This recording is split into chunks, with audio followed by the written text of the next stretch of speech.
जो हम आज का हमारा जो पहला क्वेश्चन है 26 नंबर का क्वेश्चन है। आज का जो हमारा पहला क्वेश्चन है इसको हम देखते हैं।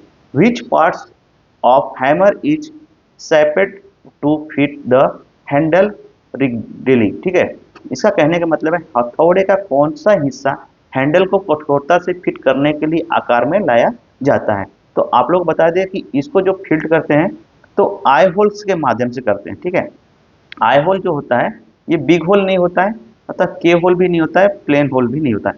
आई होल उसको कहा जाता है जिसमें हैंडल हथौड़े को फिट किया जाता है। ठीक है, जैसे कि ये देख रहे हो आप लोग, ये है आई होल। ठीक है, ये हैंडल का जो भाग दिख रहा है आपको, ये जो भाग है ये इसको कहा जाता है वेज। और जब इसमें वेज में आप डंडा फिक्स कर लेते हैं तो उसके जो गैपिंग को भरने के लिए उसमें हम क्या करते हैं, कुछ ना कुछ यानी कि उसमें खिल्ला हो गया या लकड़ी की पत्ती बारीक सी ऐसे करके हम उसको पैक करते हैं पूरा। उसको कहा जाता है द गैप जो बचे कुछ हो रहे तो उसको कहा जाता है की होल। पूरी तरह से उसको पैक कर दिया जाता है, उसको कहा जाता है की होल। ठीक है, उसके बाद आप तो इसको हेड कहा जाता है, इसको चिक कहा जाता है, इसको पिन, इसको हैंडल। इस तरह से आपको ध्यान में रखना है, इस तरह से आपको एक एक करके याद रखना है। तो इसका सही आंसर क्या होगा, बी। ठीक है, अब इतना बारीक से आपको पढ़ा दिया जाता है कि आपको आगे चल के किसी भी प्रॉब्लम को आपको ये नहीं सोचना है कि ये चीज क्या होगा। जैसे अभी देखो यहाँ पे पूछ लेगा आपको, एक्स दर्शा देगा, इसको हटा के इसका नाम क्या है, तो आपको इतना ध्यान में रहना चाहिए कि मैं आप लोग इससे पिक्चर लगा के नाम से बता देता हूँ कि आपका ये क्वेश्चन छूटना नहीं चाहिए। इसको कहा जाता है पिन। ठीक है, आप लोगों को एक बार इसका डायग्राम बना के बुक पे भी आपको नाम वगैरह के साथ एक बार लिख लेंगे तो आपको हरदम के लिए याद हो सकता है। ठीक है, नेक्स्ट क्वेश्चन देखेंगे। What happened is beach bench wise is over. ठीक है, अगर बेंच वाइज को कड़ा कर दिया जाए तो क्या होगा। ठीक है, अब जो बेंच वाइज होता है, आप लोग ये थोड़ा सा बेंच वाइज देख लीजिए, ये एक बेंच वाइज है। ठीक है, अब ये इसका जो हैंडल है, ये आपको हैंडल दिख रहा है, और ये जैक है। ठीक है, ये एक जैक है। इसको हम क्या करते हैं, जब हम इसको इसमें एक प्लेट लगा देते हैं, इस तरह से प्लेट लगा देते हैं, इसको हम क्या करते हैं, हैंडल के माध्यम से इसको टाइट करते हैं। ठीक है, इसको घुमा के टाइट करते हैं। अगर हम इसको टाइट करते गए करते, कुछ बच्चे क्या होते हैं, टाइट होने के बाद भी क्या करते हैं, उसके ऊपर ताकत लगाते हैं और टाइट करते और टाइट करते। तो वो देखते हैं कि कहाँ तक टाइट हो सकता है। देखो, उसकी एक सीमा होती है। ये है मेटल, अब ये जबड़े में आ रहा है मेटल। मेटल को क्या करते हैं, आप अपने हाथ से कितना भी जब ये करोगे तो वो एक लिमिट तक पकड़ेगा। उसके बाद क्या करेगा, ये जो आपको टाइट करने वाला भाग भाग जो होता है, इसके अंदर रहता है थ्रेड। कैसा, ये देखो, ये दिख रहा है आपको, ये हो गया थ्रेड। ठीक है, ये थ्रेड क्या कर रहा है, ये जैक को आपको आगे बाहर, ये इसका जो जबड़ा है इसको आगे बाहर करके खोलने की कोशिश ये करता है। अगर आप इसके ऊपर ज्यादा जोर लगाएंगे, ऑपरेट करेंगे, तो ये क्या होगा, थ्रेड क्या होगा, खराब हो जाएगा। थ्रेड खराब होने के कारण आपका ये जितना भी आपका वर्किंग है, ये बेंच वाइज का वर्किंग पेस है, जो मेन पेस है ये आपका खराब होने के बाद ये जैक क्या करेगा, पूरी तरह से पकड़ेगा नहीं। आपका जो भी मेटल रहेगा वही आड़ा टेढ़ा फिट होगा या घसक के नीचे जाएगा, ऊपर जाएगा। इस तरह से आपको कई परेशानियां आएगी। तो अब इसमें अब थोड़ा सा ये देख लेते हैं। ये बेंच टॉप हो गया, यहाँ पे आपका नट लग गया। ठीक है, ये बेंच टॉप हो गया। इसके बाद ये बेस हो गया, ये बेस हो गया पकड़ने का। ठीक है, ये नाम देख लो। इसके बाद ये है लिप क्लिप नट। इसमें ही आपका जो है ये थ्रेडिंग वाला अप डाउन होता है। ठीक है, यही हमको सही दिशा में सही डायरेक्शन और सही साइज यही अपने को बताता है। इसका नट, इसका नाम ये है। अब ये स्पिंडल स्क्वायर थ्रेड। ठीक है, ये जो है स्पिंडल स्क्वायर थ्रेड, इसका भी नाम आपको याद रखना है। ठीक है, ये हैंडल हो गया आपको। ठीक है, ये हैंडल। ठीक है, अब आते हैं अपने क्वेश्चन के ऊपर। अब पूछ रहा है कि इसमें कड़ा कर दिया जाए तो क्या होगा। तो आपका जो है स्पिंडल जो है क्या हो जाएगा, डैमेज हो जाएगा। बी हमारा सही आंसर। बॉक्स नट को क्षतिग्रस्त नहीं होगा क्योंकि बॉक्स नट का काम नहीं है वो, जो हमारा थ्रेड जिसके ऊपर वो हमारा खराब होगा। ठीक है, स्पिन और बेंच, वर्क बेंच क्षतिग्रस्त होगा। वर्क बेंच का क्षतिग्रस्त का कोई मतलब नहीं, क्योंकि वो तो वहां पे हम क्या किए हैं, उसको फिट किए हैं केवल रखे हैं। वर्क पीस पीस क्षतिग्रस्त ये भी नहीं होगा, ये भी नहीं होगा। आपका सही आंसर क्या है, स्पिंडल डैमेज हो जाएगा। ठीक है, नेक्स्ट क्वेश्चन देखेंगे अब। What treatment your sold give to a person which surfaced from electric shock. ठीक है, बिजली का झटका झेलने वाले व्यक्ति को आपको क्या उपचार देना चाहिए। अगर किसी व्यक्ति को अगर करंट लग गया है और वो क्षतिग्रस्त हो गया है तो उसके साथ आप कैसा बर्ताव करेंगे, क्वेश्चन का कहना ये है। ठीक है, आपको चार ऑप्शन दिए हैं, उसके अनुसार आपको बताना है। तो पहला ही ऑप्शन थोड़ा सा देखो कैसा है, बहुत अच्छा है। ठीक है, ये तुम्हारे हिसाब से आंसर सही है क्या, अब आप लोगों को कमेंट्स करना है। एक अल्कोहल युक्त पेय देना चाहिए। अल्कोहल युक्त पेय क्या होता है, होता है हमारा जो लिकर दारू होती है, ठीक है, उसको हम अल्कोहल पे कहते हैं, ठीक है, जिसमें हमारे नशा, ये नशीला पदार्थ है। तो क्या किसी व्यक्ति को झटका लगा है और वो करंट से क्षतिग्रस्त है, तो उसको हम क्या उसको दारू पिलाएंगे? पिलाएंगे नहीं ना। ये हमारा हमारा पहला ऑप्शन क्या हो गया? रॉन्ग हो गया, ठीक है। कोल्ड ड्रिंक देना चाहिए, ये भी हमारा रॉन्ग है। भैया वो तो ऑलरेडी बीमार है, क्षतिग्रस्त है, उसको हमें हमें हमें ये सब चीजें देके क्या करें? हम अगर सादा पानी भी नहीं दिया जाता है, करंट से लगे व्यक्ति को हम नॉर्मल पानी भी नहीं दिया जाता, ठीक है। चलने के लिए कहना चाहिए, ऑलरेडी वो इस शॉक में है, वो जिंदा रहेगा कि नहीं जब तक बचेगा, उसको ऐसा करंट लगा है, उसकी बॉडी का पूरा तंत्र तंत्रिका जो है वो हिल चुकी है, वो पूरे काम करना बंद कर दिए, तो चलेगा कैसे? और उसको हम दारू पिलाएंगे तो क्या वो चलेगा? दारू पिलाएंगे तो और उसको, ये तो भाई बीमार आदमी को ये तो और बीमार करने वाली चीज हो गई। कोल्ड ड्रिंक पिलाना चाहिए, ये भी गलत चीज है। अब क्या है? अब आते हैं नेक्स्ट, देखते हैं हमारा क्या है। गर्म और आरामदायक रखें, ठीक है। उस वो ऑलरेडी उसकी बॉडी जो ठंड पड़ी है, उसको हमें क्या करना चाहिए? एक कपड़े के माध्यम से उसको ढक के उसको गर्म और आरामदायक रखें, उसको आराम दें, ठीक है। अगर व्यक्ति को झटका लगा है तो ये हमारा सही आंसर ऑप्शन के हिसाब से है, ठीक है। देख रहे हैं, अब ये आते हैं पिक्चर के ऊपर, थोड़ा समझने की कोशिश करते हैं, ठीक है। अब ये व्यक्ति को देख रहे हैं आप लोग, ये खंबे का तार इसको पकड़ लिया, ठीक है, ये इसने पकड़ लिया है और इसको करंट लग रहा है, ठीक है। अब ये करंट लग रहा है, तो ये देखिए व्यक्ति क्या कर रहा है, इसको डायरेक्टली आपको नहीं छूना है। कभी भी किसी के साथ घटना हो तो आपको भी सतर्कता बरतनी है, उसके अनुसार ही काम करना है। ये व्यक्ति क्या कर रहा है, एक लकड़ी के माध्यम से, जो कि सूखी लकड़ी, गीली लकड़ी का उपयोग नहीं करना है, उस लकड़ी के माध्यम से इसको इस तार से हटाने की कोशिश कर रहा है, क्योंकि ये अपनी सुरक्षा भी देख रहा है और इसकी भी सुरक्षा देख रहा है। सेफ्टी इज फर्स्ट, ठीक है। हो गया, यहाँ से हटा दिए। उसके बाद उसका हमें सांस देखना है, थमी है या नहीं है, उसका सांसें चल रही कि नहीं चल रही। तो आपको ये एक प्रेस होता है हार्ट प्रेस के लिए, जैसे किसी का हार्ट रुका है तो उसको हम प्रेस करके, उसको पंपिंग करके उसको हम थोड़ा सा ये ट्रीट कर सकते हैं। उसके अलावा अगर उसकी अभी भी कुछ नहीं हो रहा, पंप करना है, plus mouth to mouth oxygen देना है, ठीक है। हाँ, माउथ टू माउथ उसको ऑक्सीजन देके पंप करना है। और ये देख रहे हैं चौथा में उसको गर्म कपड़े से तो उसको आराम दिया जा रहा है। इस तरह से हमें क्या करना है, इलेक्ट्रिक से झटके वाले व्यक्ति को हमें ये सब करना है। अब आप लोग सोच रहे होंगे सर एक क्वेश्चन के लिए 1 मिनट इतना समझा रहे, भैया इसलिए समझा रहे कि आपने अभी तक ये सब थ्योरी का क्लास नहीं किया होगा। अब आ रहा आपका एग्जाम, और एग्जाम में किस तरह से कौन सा क्वेश्चन पूछा जाएगा, तो आप बोलोगे सर आपका पढ़ाया वाला क्वेश्चन नहीं आया, क्वेश्चन चेंज था। क्वेश्चन चेंज नहीं होता, हमने एक क्वेश्चन के प्रति आपको 10 क्वेश्चन यहाँ पे हमने करा दिया है। आपको आपने कितना गेन किया और किस तरह से पकड़ा उस क्वेश्चन को, ये आपको समझना है। अगर हम क्वेश्चंस बनाने जाएंगे ना, तो लाखों क्वेश्चन वेल्डर के बन जाएंगे और आप फिर बोलोगे कि 1 लाख क्वेश्चन याद कैसे होगा। इसलिए हम क्या करते हैं, इसको एक क्वेश्चन के प्रति हम खंगाल के आपको बता देते हैं कि आपका एक क्वेश्चन में 10 क्वेश्चन आपको याद हो जाए, ठीक है। इसलिए मैं पहले भी आपको पहले क्लास में बोल दिया था, अब ये वीडियो लंबे लंबे चलेंगे, जिसको पढ़ना है वो पढ़ेगा, जिसको नहीं पढ़ना है वो स्किप करके दूसरे का क्लास देख सकता है, जहाँ पे उसको स्पीड में मिलेगा, ठीक है। आगे उसके बाद आपको एक और पिक्चर लगा दिया हूं, जो कि ये पॉइंट छूट गया था मेरा। उसके बाद उस व्यक्ति को गर्म कपड़े से ढक के आपको एम्बुलेंस को बुला के उसे डॉक्टरी सहायता भी देना जरूरी है, ये ना कि घर में रखे, क्योंकि आपको नहीं पता है कि वो अंदर से कितना क्षतिग्रस्त हुआ है। इसलिए तो उसे तुरंत हम नजदीकी अस्पताल में उसको हम डॉक्टरी सहायता भी लें, ठीक है। इस तरह से आपका ये क्वेश्चन संपन्न हो रहा है। आगे की ओर देखते हैं, ठीक है।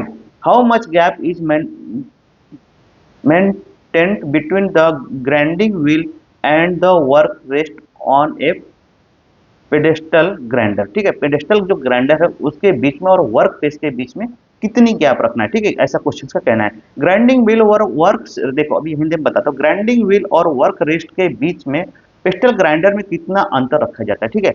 ये पूछ रहा है कितना अंतर रखना है, तो इसमें 2 से 3 mm का हम अंतर रखते हैं। अब आप लोग सोच रहे होंगे कि सर ये पेडेस्टल ग्राइंडर क्या होता है, वर्कशीट कैसा होता है, आपको यही सब चीजें आपको यहाँ पे बताया जा रहा है, ठीक है। क्वेश्चंस को नहीं देखना है, क्वेश्चन तो क्वेश्चन, उसके अलावा हमको एक इस तरह से बनना है जैसे सुमित सर टीचर बने हैं, वैसे आपको हमें टीचर बनाने की कोशिश कर रहा हूँ कि मेरे बाद आप एक टीचर बन सकते हैं मेरे से पढ़ के, ठीक है। अब आते हैं हम, ये देखो ये पिस्टल हो गया, ये ऐसा आपको ये सब बेस हो गया, ठीक है। ये वर्क रेस्ट हो गया, तो ये वर्क रेस्ट देख रहे हो आप लोग, और ये पिस्टल देख रहे हो, तो इसके बीच की जो दूरी है इसके बारे में कह रहा है कि कम से कम आपको इतना रखना है, ठीक है। थोड़ा सा दिखाते हैं, ठीक है। ये देखो ये क्या है, टूल्स रेस्ट, ठीक है। यहाँ पे दिख रहा है आपको टूल्स रेस्ट, ये जो दिख रहा है ये टूल्स रेस्ट है। यहाँ पे हम क्या करते हैं, यहाँ पे हम टूल्स को लगाते हैं, अपना जो भी वर्क रहता है उसको लगाते हैं। अब ये नीचे का जो है ये हमारा पेस्ट है, ठीक है। तो ये जो क्या है, ये सरकता है, ऊपर नीचे होता है, यहाँ तक जाता है, कभी यहाँ तक ऊपर जाएगा, ठीक है। तो इसकी दूरी कह रहा है कि आपको 2 से 3 mm तक उसमें डिस्टेंस होना चाहिए, टच नहीं होना चाहिए, जिसके कारण वो क्या करेगा, वाइब्रेट ना करे, ठीक है। वो क्या करे, वाइब्रेट ना करे और एक दूसरे को टच ना हो, जिसके कारण आपको कोई प्रॉब्लम ना हो। इसलिए हमें उसको ध्यान में रखते हुए हमें 2 से 3 mm तक का गैप देना है, ठीक है। चलिए नेक्स्ट समझ में आ गया होगा। नेक्स्ट अभी कुछ पार्ट्स के नाम दिए हैं, वो भी आपको देखना है। ये फेस ग्राइंडर ग्राइंडर है, तो ये क्या करता है, चिंगारियों को रोकने के लिए, कण को रोकने के लिए इसको हम लगा देते हैं यहाँ पे, कि हमारे जो कण निकलते हैं उससे आंखों की सुरक्षा रहे। उसके अलावा अब जब ग्राइंडिंग करते हैं तो आपको सेफ्टी गॉगल का उपयोग करना है, ठीक है, जिसको जिसको जिसको कैसे ट्रांसपेरेंट रहता है उसको कहते हैं, ठीक है। ये टूल रेस्ट हो गया, बाकी आप लोग, ठीक है। ये पावर स्विच हो गया, उतना इसमें ग्राइंडर में नहीं पूछता है, ओनली ये बीड पूछेगा और इसके बारे में पूछेगा, और ये सेफ्टी पूछेगा, और कुछ ज्यादा ग्राइंडर के बारे में पूछा नहीं जाता, ठीक है। चलिए नेक्स्ट देखते हैं। Which tools is use to open the cylinder wall, जब हम सिलेंडर वॉल खोलने के लिए किसका उपयोग किया जाता है, तो ये 4 ऑप्शन में आपको बचाना है। जब भी हम सिलेंडर वॉल खोलते हैं, गैस सिलेंडर, ऑक्सीजन सिलेंडर, तो रेंच का उपयोग नहीं किया जाता है, ठीक है। स्पिंडल की, उसको कहा जाता है स्पिंडल की, जो जो सिलेंडर का जो रिंच होता है उसको कहा जाता है स्पिंडल की। अब किस तरह का होता है वो आपको दिखा देंगे, ठीक है। कटाई प्लेयर ये भी नहीं है, समायोजन स्पिनर ये भी नहीं है, ठीक है। ये हमारे तीनों ऑप्शन गलत है, और हमारा बी ऑप्शन सही है। ये इसको कहा जाता है स्पिंडल की, और यहाँ पे जो जो किल्ली होती है, ठीक है, प्लग होता है, उसमें ये फंसता है, चौकोन होता है, ये भी चौकोन होता है, इसको फंसा के हम इसको घुमाते हैं, और इसको ही खोलने की प्रक्रिया को स्पिंडल की के माध्यम से खोला जाता है, ठीक है। अब समझ में आ रहा होगा आपको। इस तरह से ये इसका नाम आपको कभी पूछ ले कहीं पे, इसका नाम क्या है, तो आपको ध्यान रखना है स्पिंडल की। इसका उपयोग क्या है, क्वेश्चन यही बनेगा, स्पिंडल की का उपयोग क्या है, गैस सिलेंडर का वाल्व को खोलना खोलना और अब दूसरा क्वेश्चन पूछेगा, गैस सिलेंडर का वाल्व किससे खोला जाता है, स्पिंडल की से। तो इसी तरह से क्वेश्चंस बनते हैं, आपको अलग अलग से क्वेश्चंस नहीं, एक क्वेश्चन में आपको 2 से 4 क्वेश्चन आपको मिलेगा ही मिलेगा, ठीक है। चलिए नेक्स्ट देखते हैं। Which material is use to check the leakage of acetylene regulator, ठीक है।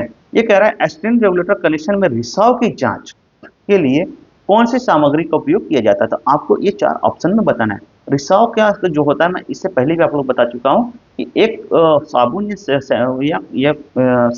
का घोल को उसके ऊपर हम ये क्या करते हैं, स्प्रे करके बबल्स लेकर निकल रहा है, तो वहां से हम चेक करते हैं, ठीक है। वैसे देखा है खारे पानी का, ये हमारा गलत है, सादा पानी से भी गलत है। हमें पंचर नहीं चेक करना है, गैस चेक करना है, क्योंकि ये क्या है, ज्वलनशील पदार्थ है, इसको हमें बारीक से बारीक ध्यान देना पड़ता है। रासायनिक पानी ये भी नहीं, हमें साबुन का पानी का उपयोग करना है, जिससे क्या क्या होगा, थोड़ा भी अगर रिसाव होगा तो वहां पे अधिकतर बबल्स बनाते हैं, और बबल से हम उसको पकड़ सकते हैं, ठीक है। इसका सही आंसर क्या है, सी।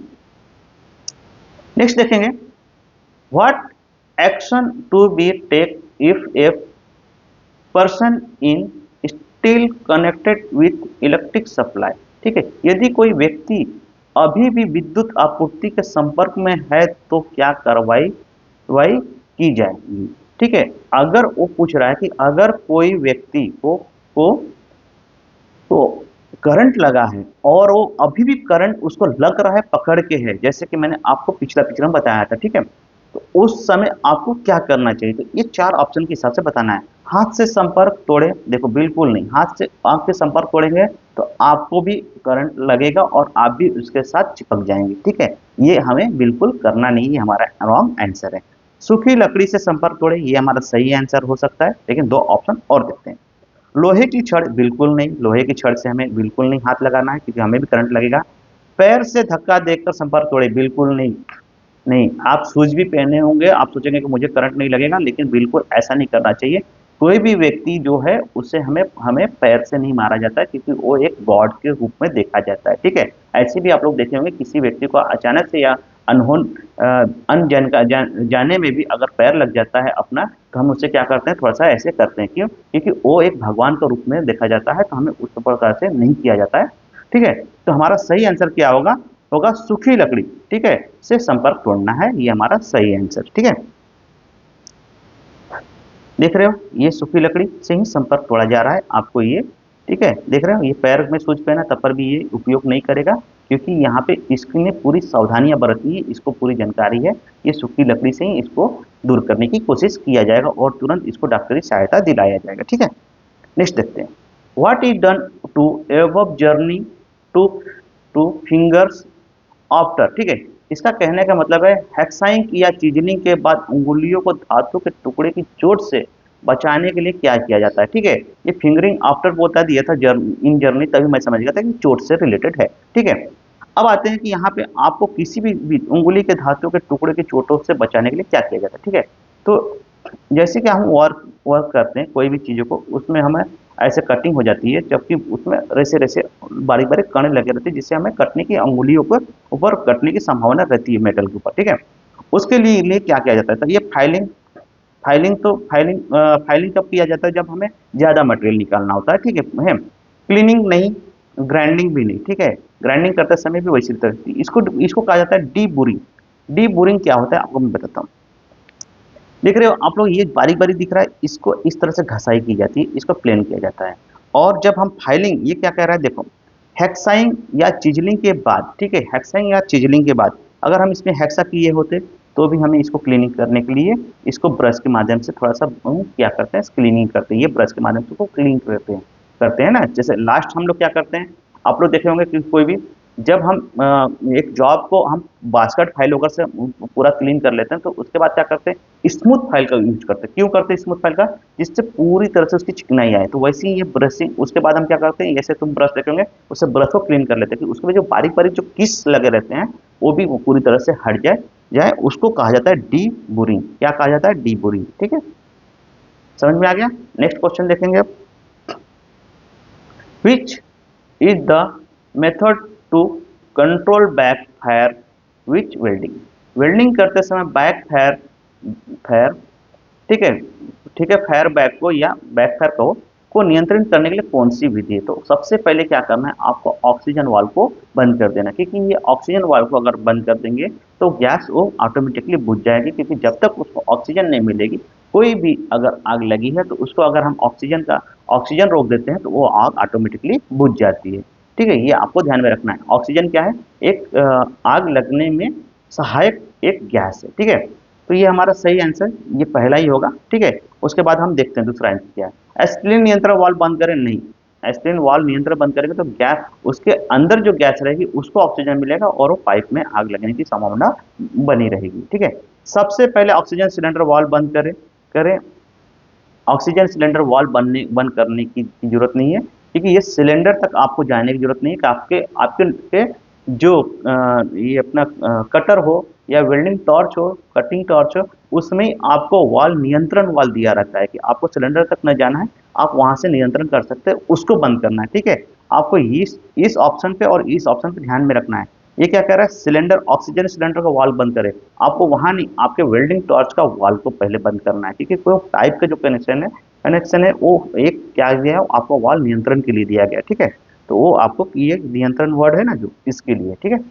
अब आते हैं सबसे पहले एस्टिलिन सिलेंडर वाल्व को बंद करिए, ये हमारा रॉन्ग है, ये भी रॉन्ग है, हमारा सही आंसर क्या है, ए, ठीक है।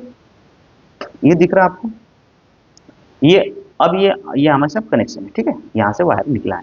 अब ये आप लोग देख रहा होगा, ये नियंत्रण वाल्व है, क्या है, नियंत्रण, ये ऑक्सीजन है और ये C2H2, ठीक है, ये एस्टिलिन है। तो ये जो हमारा है क्या, नियंत्रण वाल्व है, इसी को कहा जाता है नियंत्रण वाल्व, ठीक है। समझ में आ गया। Which hand tools is used to remove excessive and ethering install after gas cutting। इसका कहने का मतलब है गैस कटिंग के बाद अत्यधिक चिपकने वाले स्लैब को हटाने के लिए किस हैंडल टूल्स का उपयोग किया जाना चाहिए। इस सिचुएशन में आप लोग देखे होंगे, अगर एक मेटल, ऐसे मेटल है और यहाँ पे खूब सारे लग गए, तो हम चिपिंग हैमर से तो निकालते हैं, लेकिन उससे बड़ा निकला है वो गैस वेल्डिंग के टाइम पे क्या होता है कि वो अच्छी तरह से पकड़ लेता है। उसको निकालने के लिए हमें क्या करना पड़ेगा, चिज्जर का उपयोग करना पड़ता है।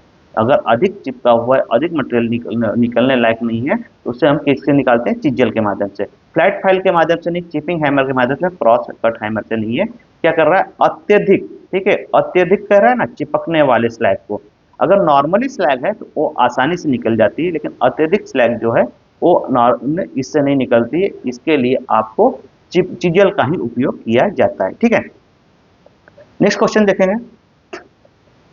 देखिए, अग्नि दुर्घटना से बचने के लिए आप गैस वेल्डिंग में क्या सावधानी बरतेंगे। ठीक है, ठीक है, आपको ये बताने 4 ऑप्शन में। अग्नि से दूर जाने का अलर्ट बिल्कुल नहीं। ठीक है, अग्नि जहां आप वर्क कर रहे हैं वहां पे आग लगने की जो संभावना बरकरार रहेगी वैसी वैसी जगह पे सावधानी कौन सी बरतनी है। ठीक है, आग बुझाने वाला यंत्र रखें, आपको ये तो रखना ही है। ठीक है, रेत या बाल्टी या पास में रखें, ये भी रखना है। उसके अलावा अलावा ये सब चीजें क्या बोल रहा, सावधानी बरतनी चाहिए। तो सबसे पहले ये सब चीजें तो हमारे फायर सेफ्टी का ये तो रखना ही रखना है। ठीक है, इसके अलावा चौथा है ज्वलनशील पदार्थ को दूर रखें। ये आपका अगर दूर रहेगा तो आग लगने की संभावना बिल्कुल नहीं रहेगी वहां पे। ठीक है, वर्कशॉप पे ये आग लगेगी ही नहीं, तो इसकी जरूरत पड़ेगी ही नहीं। ठीक है, तो ये हमारा सही आंसर क्वेश्चन के हिसाब से क्या हो गया, डी हमारा सही आंसर है। कोई भी ज्वलनशील पदार्थ जैसे तेल हो, ग्रीस हो, पेट्रोलियम हो, कपड़ा, कोई ऑयल से लटपटा हो, उसको हम कागज ऐसे लकड़ी ऐसी चीजों को हम वहां पे वर्क प्लेस से दूर रखेंगे तो हमारा सब बरकरार रहता है। ठीक है, नेक्स्ट आते हैं विच इंजरी, मतलब कोई इसमें ये घटना हुआ है। ठीक है, तो ठीक है, अब आते हैं शरीर के प्रभावित हिस्से को किस साफ कपड़े से तुरंत ढकना चाहिए। इंजरी मतलब आपको कुछ ना कुछ कटपीट हुआ है। ठीक है, इसलिए क्वेश्चन को इंग्लिश में भी उतना पढ़ने की जरूरत नहीं है लंबा चौड़ा। ठीक है, पहला वर्ड ही आ गया। तो अब देखो, शरीर को ढकना मतलब जो अभी कैसा कोई कटिंग हुआ तो उसको ढकना नहीं कहा जाता है। अगर ब्लड क्लॉटिंग हो रहा है तो उसको हम क्या करते हैं, पूरा टेप से पूरा यानी कि वो जो पट्टी से होती है उसको बांधा जाता है कि क्लॉटिंग जो ब्लड है वो रुक जाए। ठीक है, उसके अलावा अलावा वाला अब ये पूछ रहा है कि किस कपड़े को तुरंत ढकना चाहिए। तो इसमें से जो जलने वाली जो चोट है उसको हमें तुरंत ढकनी चाहिए, उसको हमें ठंडा राहत देनी चाहिए। ठीक है, उससे क्या होता है, बाहरी जो है जलन के माध्यम से बाहरी जो वायरस है उसके अंदर शरीर के अंदर ना जाए, इसलिए तुरंत उसको ढक दिया जाता है साफ कपड़े से। किससे, साफ कपड़े से। क्वेश्चन भी वैसे ही पूछ रहा है और क्वेश्चन के माध्यम से आपको ध्यान देना है। ठीक है, तो ये क्या हो गया, जलने वाली चोट जो है ये हमारा सही आंसर है। कट लगने वाली चोट के लिए ये सब नहीं किया जाता, क्रैश चोट के लिए नहीं, टूटी हुई चोट के लिए भी नहीं किया जाता है। ये जलने वाले चोट के लिए साफ कपड़े से तुरंत ढका जाता है। ठीक है, नेक्स्ट आते हैं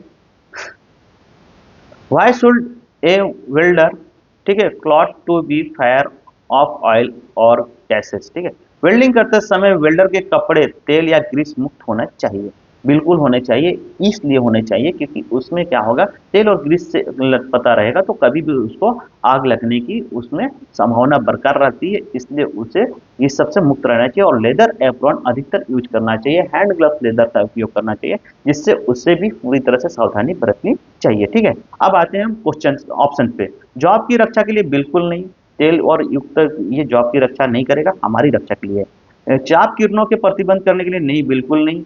आग पकड़ने से बचने के लिए हमारा सही आंसर है। ठीक है, ये इसके लिए हमें इसका उपयोग करना चाहिए।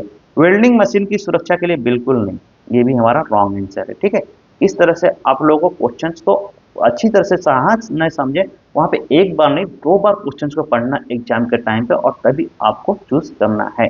ठीक है, ऑप्शन जैसे मैंने आपको समझा रहा हूँ बारीक बारीक से। ठीक है, नेक्स्ट क्वेश्चन है which is the treatment give to be a person affect and by accident on the spot. मौके पर दुर्घटना से प्रभावित व्यक्ति को कौन सा उपचार दिया जाता है।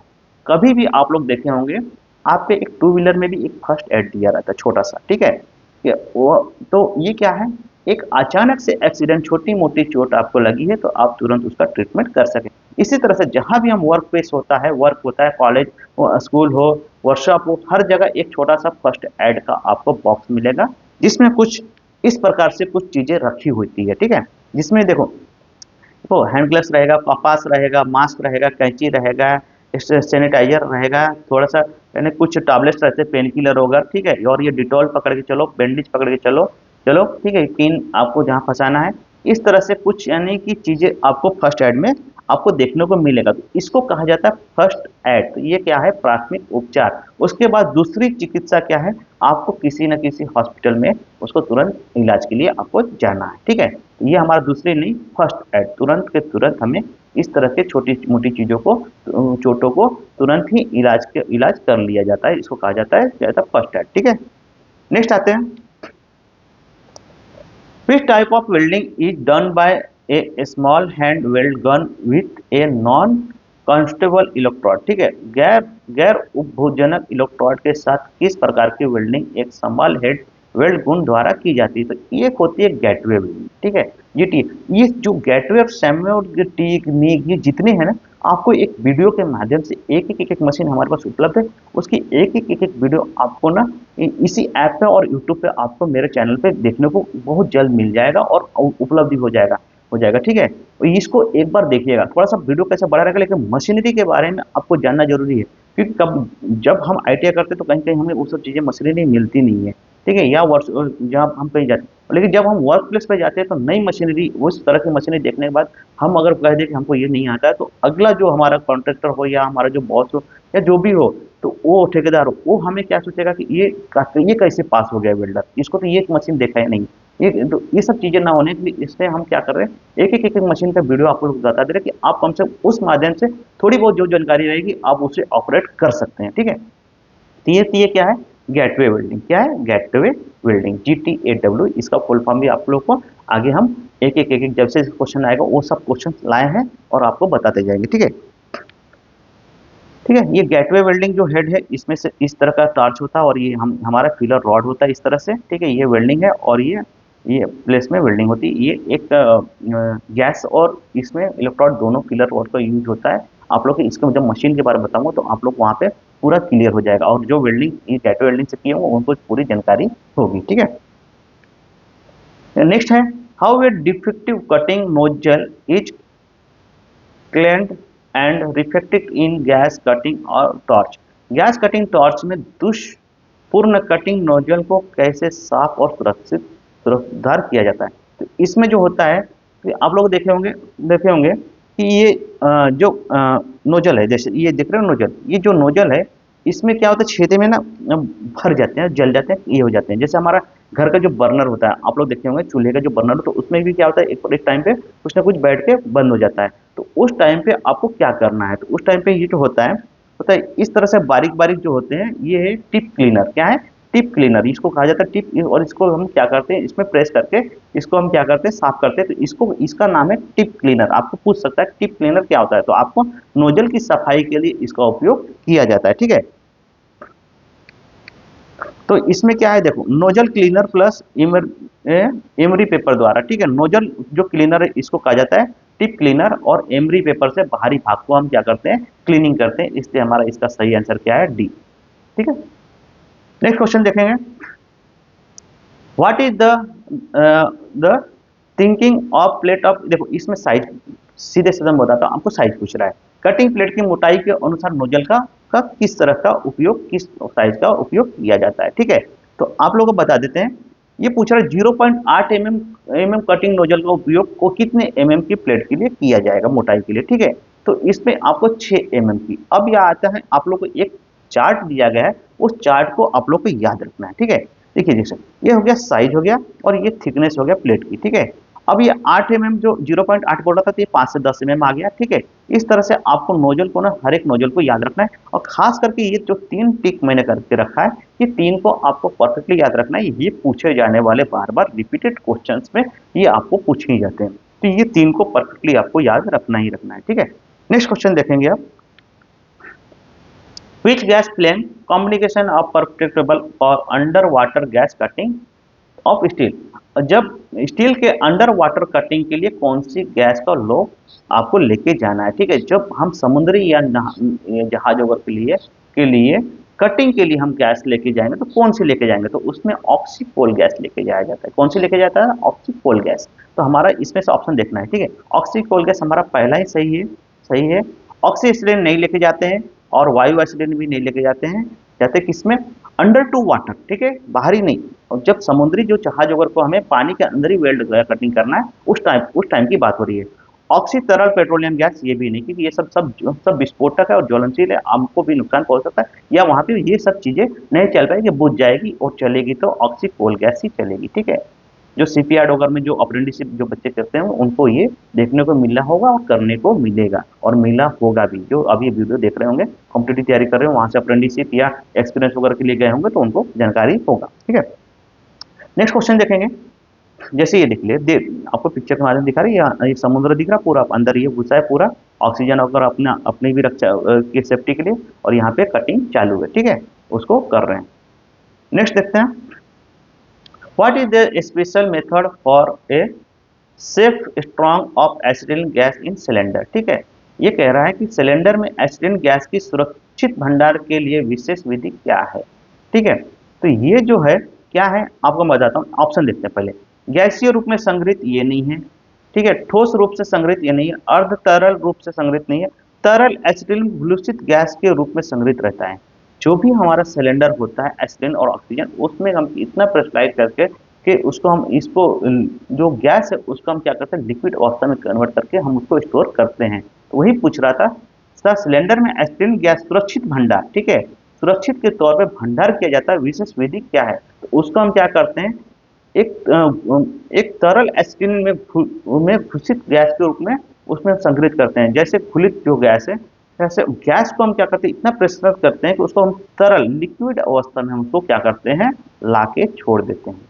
इस तरह से हम उसको क्या करते हैं, सुरक्षित स्टोर करते हैं। उसके अलावा आप लोग गैस सिलेंडर में एक लिमिट तक ही गैस भरा जा सकता है, नहीं तो विस्फोट होगा, और विस्फोट होने से भी हमें सेफ्टी दी जाती है। गैस के नीचे में एक सेफ्टी वॉल होता है, वहां से फूट के गैस बाहर हो जाएगा, आदमी को क्षतिग्रस्त नहीं करता है, ठीक है। ये हर एक सिलेंडर में एक सेफ्टी वॉल दिया जाता है। ये सभी चीजों को आपको ध्यान में रखना है। नेक्स्ट आते हैं, what is the method to produce a straighting believe cut, ठीक है, स्ट्रेट बेबेड कट बनाने की विधि क्या है। तो इसमें आपको ऑप्शन में देखना है, ठीक है। चिन्हित लाइन पर कटाना, नहीं, रॉन्ग है। झुके हुए कोन टॉर्च पर झुकाव, नहीं, ये भी रॉन्ग है। प्लेट पर नोजल हैंड को सहायता करना, ये भी रॉन्ग है। एक ग्राइंडर के रूप में दो सीधे बार का उपयोग करना, यही हमारा सही आंसर है, ठीक है। अब इसको हम दिखा देते हैं। ये दिख रहा है आपको, एक ग्राइंडिंग करके सीधे पे आपको इस तरह से आपको बनाना है, ठीक है। ये हमारा स्ट्रेट लाइन में जो क्वेश्चन कह रहा है, स्ट्रेट विवेट कट, ठीक है, स्ट्रेट विवेट कट बनाने की विधि क्या है। तो ये है स्ट्रेट विवेट कट, ठीक है, विवेट कट, विवेट कट, ठीक है, समझ में आ गया, वी हो गया। ये हमारा इस प्रकार से कट बनाया जाता है। अतः ये पिक्चर के माध्यम से आपको इससे दिखा देता हूँ कि आपको माइंड में एकदम फिक्स रहे, ठीक है। और वीडियो कैसा लगा आपको ये कमेंट्स के माध्यम से बताते जाओ, मुझे अच्छा लगता है। कुछ नहीं तो एक लाइक, एक nice sir, very good class sir, ऐसा जो आपको अच्छा लगे, जो वर्ड्स आपको मिलता है आपको क्लास के माध्यम से वो आप बोल सकते हैं, कोई दिक्कत नहीं है। ऐसा नहीं कि मैं जो बोलूँगा वही बोलना है, आपको जो लगे आप उसमें कमेंट कर सकते हैं। तो कि आपको वीडियो कैसा लगा, आपको समझा नहीं समझा, सुटेबल हुआ कि नहीं हुआ, कुछ उसमें चेंजेस करना है की जरूरत है, तो वो भी आप कमेंट्स कर सकते हैं, ठीक है, ऐसा कुछ भी नहीं है। What are the imperative contained in generator acetylene gas, ठीक है। तो ये पूरा उत्पन्न एसिटिलीन गैस में निहित अशुद्धियां क्या है, आपको अशुद्धियां बताना है इसमें क्या क्या है। तो इसमें जब अशुद्धियां आती है, ऑक्सीजन, हाइड्रोजन, कार्बन, एसिटिलीन का कोई मतलब नहीं है, ठीक है। कार्बन मोनोऑक्साइड अंशुलित रखाव, ये भी हमारा रॉन्ग है। हाइड्रोजन घोल के कण रखना, ये भी नहीं है। अब आते हैं हाइड्रोजन, चूना, धूल, अमोनिया और जल वाष्प। इसलिए ये सही है, क्योंकि जब तक हम एसिटिलीन पे पानी की अभिक्रिया नहीं करेंगे तो एसिटिलीन गैस नहीं होगा एसीटोन पे। तो इसलिए हमारा जल वाष्प भी हो गया, चूना धूल भी हो गया, और हाइड्रोजन और अमोनिया ऑलरेडी उसमें इन रहते हैं। और ये हमारा ये अशुद्धियां जो है इसको हम फिल्टर करके ही एसिटिलीन बनाते हैं, इसलिए अशुद्धियां ये सब चीजें हो सकती है, ठीक है। इसलिए हमारा सही आंसर क्या है, डी। ये आपको थ्योरी जब पढ़ाऊंगा तो इसमें आपको कैल्शियम कार्बाइड का जब पत्थर आएगा उसमें आपको पूरा बता दूंगा उसमें कौन कौन सी चीजें पाई जाती है, ठीक है। अभी हम वीडियो को बढ़ाना करते हैं क्योंकि बच्चे हमारे जो है फास्ट होना उनको थोड़ा सा, तो थोड़ा सा इसमें हम जितना हो सके तो उतना कर रहे हैं, लेकिन समझाने की कोशिश पूरा कर रहे हैं, ठीक है। वीडियो को खींचना नहीं है ज्यादा लंबा। Which material in store at the bottom, ठीक है, कॉम्पोरेटेड ऑफ एसिडिन गैस पर प्यूरिफायर। एसिडिन गैस को शोधक के निचले डिब्बे में कौन सी सामग्री संग्रहित रहती है। तो वो जो रहती है उसमें वो कुछ जो है इसको कहा जाता है स्टोन टाइप में रहता है, पत्थर टाइप में रहता है, तो रहता है प्यूमिस स्टोन, ठीक है, यहाँ पे दिखाया दिया, याद आ गया, ठीक है। प्यूमिस स्टोन जो है वो एक रहता है जो कि अशुद्ध जो संग्रहित रहते हैं शोधक निचले डब्बे में रख दिया रहता है, ठीक है। ये क्या करता है, प्यूरिफायर करता है, एक तरफ से प्यूरिफायर है, ठीक है। तो अब ये हमारा सही आंसर क्या है, ये स्टोन, ठीक है। ये सभी रॉन्ग है हमारे, ठीक है। अब स्टोन कैसा रहता है, इस तरह से ये स्टोन रहता है, ये हमारे गैस को इसमें से फिल्टर होके प्यूरिफायर ये ऑब्जर्व कर लेता है अशुद्धियों को, इस तरह से स्टोन एक पत्थर डाल दिया जाता है गैस में, ठीक है, सिलेंडर के अंदर। आते हैं नेक्स्ट क्वेश्चन में, एक रेजिस्टेंस वेल्डिंग विधि कौन सी है, रेजिस्टेंस वेल्डिंग विधि कौन सी है, ठीक है। तो इसमें देखो स्पॉट जो वेल्डिंग होती है ये क्या है, रेजिस्टेंस वेल्डिंग में आती है, फोर्ज वेल्डिंग नहीं आती, थर्मल वेल्डिंग नहीं आती। तो स्पॉट वेल्डिंग जो होती है ये हमारा रेजिस्टेंस वेल्डिंग में आती है, ठीक है। ये स्पॉट वेल्डिंग, दो पतली सीटों को एक टाका, आप लोग देखे होंगे, एक हमारे घर में स्टील का जग होता है, ऐसे जग होता है, ठीक है, यहाँ पे एक हैंडल दिया जाता है, हैंडल पे आप लोग देखे होंगे एक छोटा सा ऐसे टाका रहता है, तो वेल्ड नहीं रहता, उसको कहते हैं वेल्डिंग ही है, स्पॉट वेल्डिंग कहते हैं। वो क्या करता है, उसमें इलेक्ट्रोड ओवर नहीं रहता, यहाँ पे क्या करता है, एक ऐसे प्रेस किया जाएगा यहाँ पे और ऑटोमेटिकली वो दोनों मेटल को गर्म करके वो जोड़ देगा एक साथ, उसको कहा जाता है स्पॉट वेल्डिंग, ठीक है। इसकी मशीन इस प्रकार से होती है और इसकी भी एक वीडियो मैं पूरा बता दूंगा आपको, ये किस तरह से वर्क करता है, 3 फेज डबल फेज कनेक्शन के साथ और रेगुलेटर के साथ, ये सभी चीजें आपको मैं एक वीडियो के माध्यम से, इसकी पूरी एक क्लास ही रहेगी, ठीक है, स्पॉट वेल्डिंग का वो मैं बता दूंगा। इसके अलावा कुछ नाम से पार्ट्स के वो भी उसमें आपको क्लियर करा दिया जाएगा, ठीक है। इस तरह से आपको एक एक पढ़ाया जाएगा। तो आपको ये रेजिस्टेंस वेल्डिंग के बारे में पता चल गया क्या है स्पॉट वेल्डिंग, ठीक है। नेक्स्ट क्वेश्चन देखते हैं, which safety device is use to protect face from ultraviolet, ठीक है। ठीक है, आगे अब हम आते हैं, वेल्डिंग करंट पर अल्ट्रावायलेट किरणों में से चेहरे की रक्षा के लिए किस सुरक्षा उपकरण का उपयोग करते हैं। तो आपको मैं बता दूं, जब भी हम वेल्डिंग करते हैं तो वहां से क्या करते हैं, गैस वेल्डिंग, आर्क वेल्डिंग की यहाँ पे बात हो रही है, ठीक है। आर्क वेल्डिंग जब हम इलेक्ट्रोड का उपयोग करते हैं तो वहां पे एक धुआं निकलता है और एक लाइट निकलती है, जो कि अल्ट्रावायलेट किरणें होती है। क्या होती है, अल्ट्रावायलेट, जो कि हमारे आंखों को और स्किन को बहुत नुकसान पहुंचाती है, ठीक है। इसकी सुरक्षा के लिए हमें किस चीज का उपयोग करना चाहिए, तो ये यहाँ पे देखा हूँ ऑप्शन के सबसे बताना है। टॉन्ग क्या आता है, सांड, ये हमारा रॉन्ग आंसर है। ट्राई स्क्वायर से हम क्या करते हैं, 90 एंगल चेक करते हैं, ये भी हमारा रॉन्ग है। हैंड शील्ड ये हमारा सही आंसर है। चिपिंग हैमर हमारा स्लैग निकालने काम आता है, तो इसमें हमारा क्या हो गया, हैंड शील्ड। अब है हैंड शील्ड, कुछ लोगों को ध्यान में नहीं होगा, तो ऐसा होता है हैंड शील्ड, ठीक है।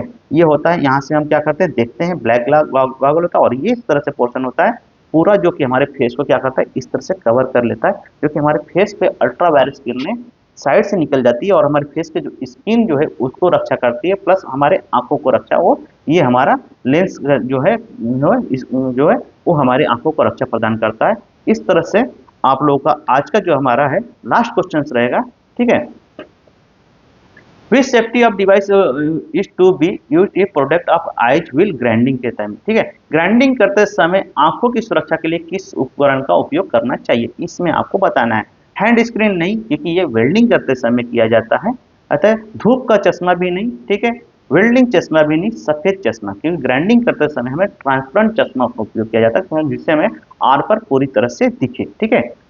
अब आते हैं, आज का हमारा लास्ट क्वेश्चन है, आज की क्लास कैसी लगी ये सब आपको कमेंट्स के माध्यम से बताना है। और ये हमारा ग्राइंडिंग चश्मा है और ये हमारा वेल्डिंग चश्मा है, ठीक है।